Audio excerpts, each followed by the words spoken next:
Naglabas ng opisyal na pahayag si Tarlac 2nd District Representative Christy Angeles kaugnay ng reklamong inihain laban sa kanya sa Office of the Ombudsman. Ayon kay Angeles, nasa preliminary investigation pa lamang ang reklamo at hindi ito nangangahulugang napatunayan na ang mga paratang laban sa kanya. Aniya, ganap siyang makikipagtulungan sa Office of the Ombudsman at ihaharap ang lahat ng kinakailangang paliwanag at dokumento.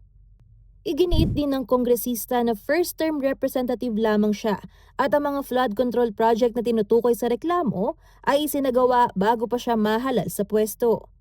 Hiniling ni Angeles sa publiko na igalang ang due process at tiyak na mananatili siyang nakatuon sa kanyang tungkulin at paglilingkod sa mga mamamayan ng ikalawang distrito ng Tarlac. Hapon noong Biyernes, July 17, nang i-anunsyo ni Ombudsman Boying Remulla na gumugulong na ang investigasyon sa posibleng pagkakaroon ng conflict of interest ni Angeles bilang kontraktor at opisyal ng gobyerno na iniuugnay sa flood control projects. Kasama si Justin Dizon, Angelica Cara, CLTV 36 News.